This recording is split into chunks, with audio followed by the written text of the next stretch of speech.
A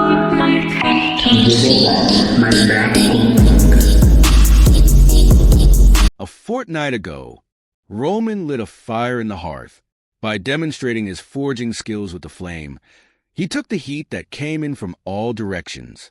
Could I have survived if I had met Butler for the first time in a situation with no escape? He was lost in his thoughts. Unlike the repeated pounding of steel, Roman recalled the past events.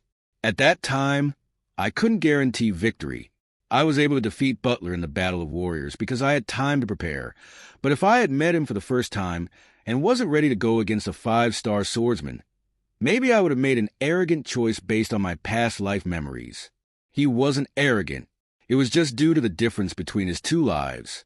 Although he was constantly trying to adapt to his current life as Roman Dimitri, the fact that he had the spirit of Baek Jung-hyuk didn't change. So he constantly went for the enemies. In my previous life, I was confident that I could win against whoever the opponent was. But I am not the same now. Butler is not the best on the continent. In fact, he is not even the best in Hector. Against such a person, I risked my life and my future, and this will repeat again. The powers people hold in this world.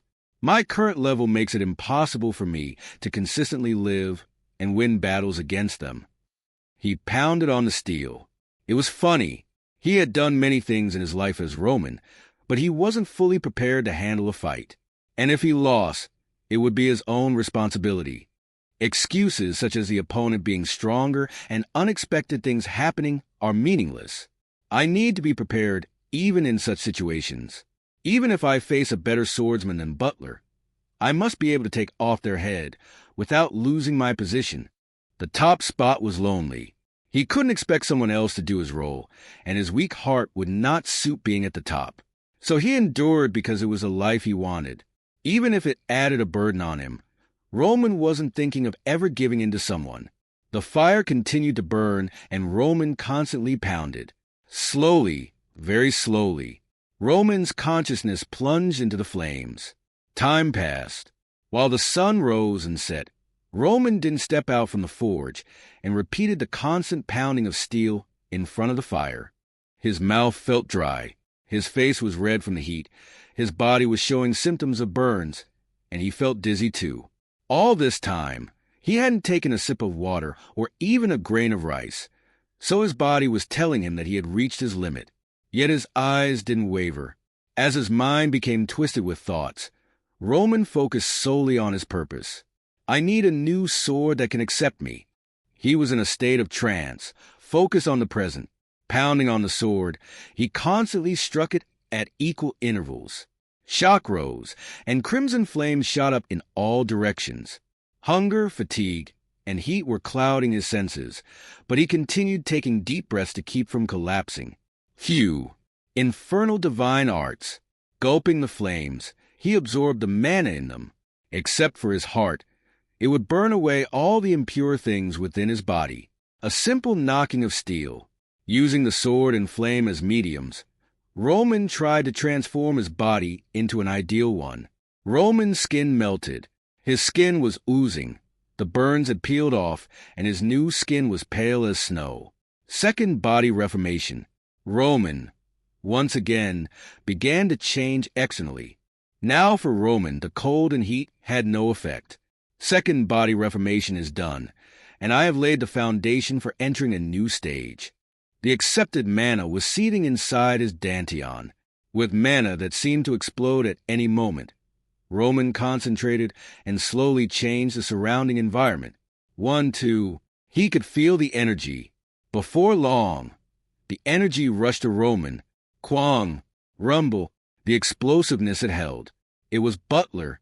At the same time, not just 1 but 2 5-star ores appeared and attacked Roman. Not long ago, it was an unacceptable hit.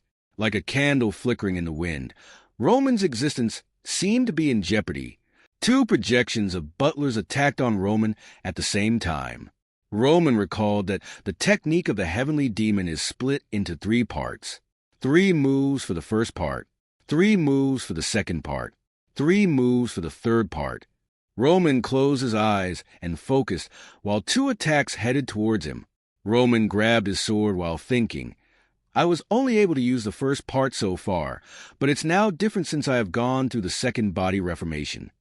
Roman deflected both of the attacks with lightning quick reflex. If I am able to undergo third body reformation, and I can use the third part, then none shall prove a match for me again. After blocking both attacks, Roman took his stance for the counterattack. Just as he had believed as the heavenly demon Baek Jung-hyuk, who was called the absolute strongest, Roman performed 2 simultaneous slashes and both butlers were cut in half. After being able to use the second part, he is now able to defeat 2 butlers. After that, serious expressions appear on Roman's face and he questioned himself. Am I really making the right choice by choosing to go about the same way as I did in my previous life? The way the swordsmen of this world uses aura in an explosive manner, they're able to mobilize a much more powerful impact as compared to the refined internal energy of the Murim. Based on the situation and opponent, I must be able to accept the ways to this world. During thinking, he again visualized 2 butlers who attacked him again. He was training to hone his body after the second reformation.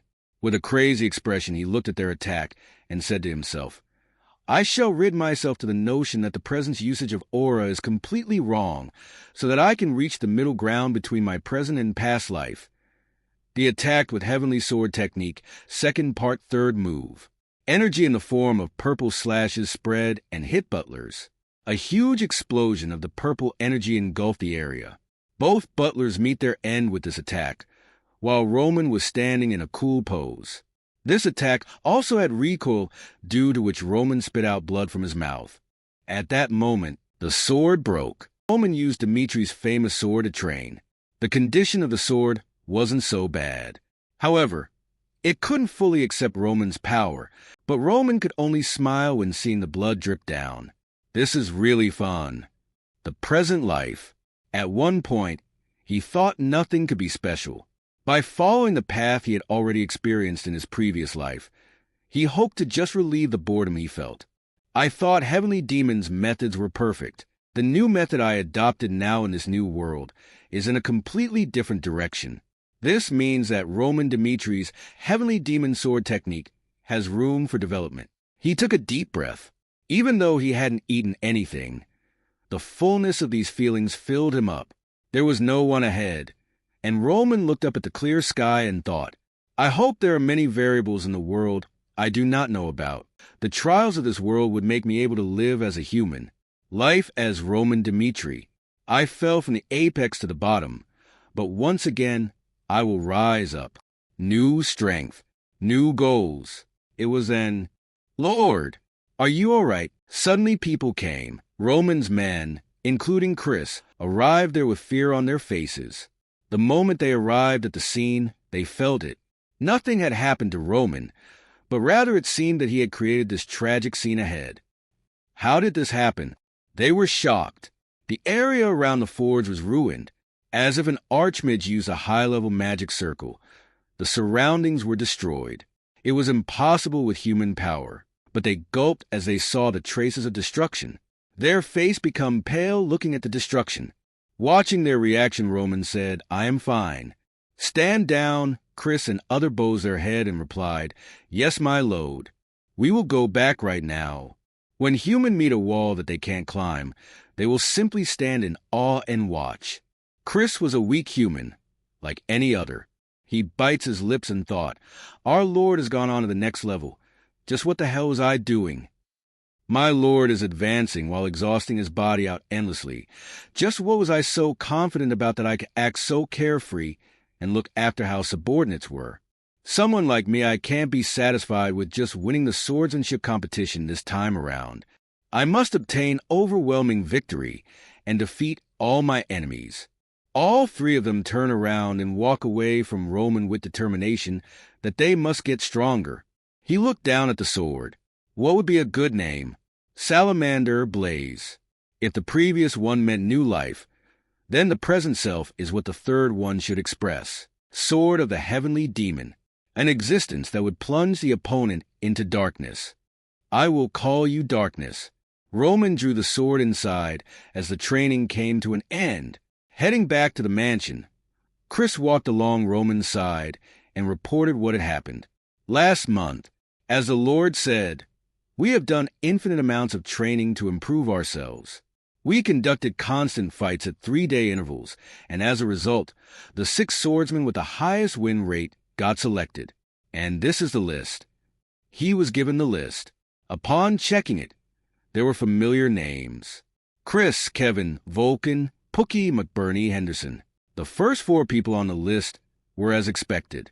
They had shown exceptional growth under Roman, and they were thought to occupy the upper ranks in terms of their skill.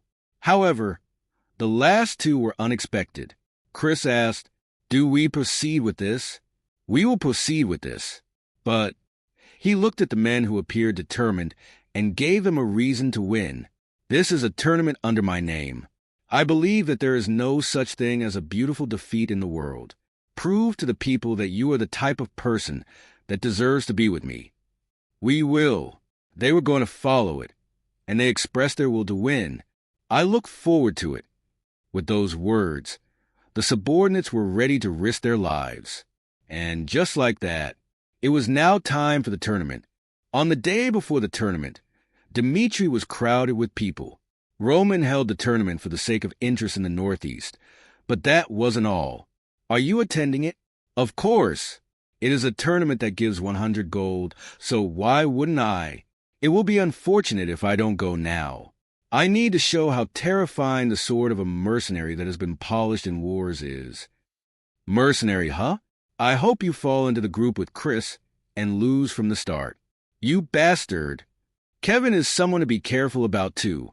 He is a demon in a tournament with an aura limit of 1. He is more dangerous than Chris. Have you ever actually seen Vulcan and Pookie? They are no joke. Just to briefly explain the point of this tournament, avoid the 4 of them, Chris, Kevin, Vulcan, and Pookie. Trying to beat them will get your arm broken. Those 4 names were the subject. People knew who to avoid based on previous rumors. Since the other 2 groups were definitely going to be a battle of chaos, people earnestly prayed to be in them. Please. Please let it be easy. On the next day, the group that the people had been waiting for was announced.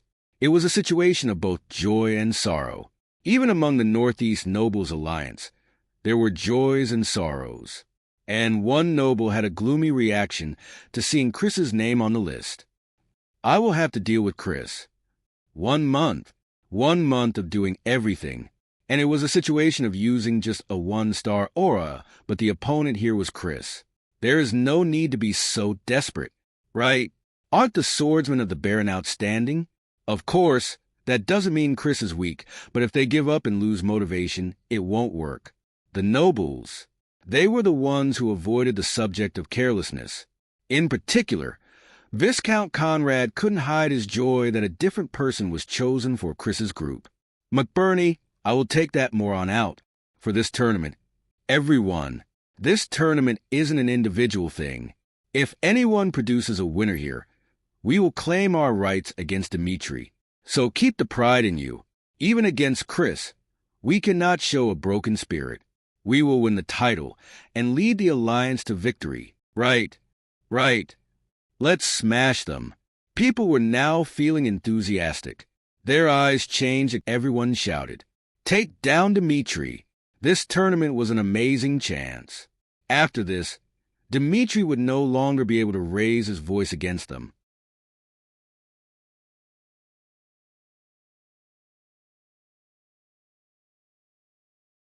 Baron Rollo was desperate. It felt unfair to be put in Chris's group, but having him as the first opponent, we cannot even abstain. The moment he raises a white flag, the nobles of the Alliance will turn their faces away from him. Actually, as a 2-star swordsman from his family had participated, he hoped that the tournament would end with him being safe. In his heart, he wanted to give up, but knowing he could not do that, he suppressed his disappointment and warned the family.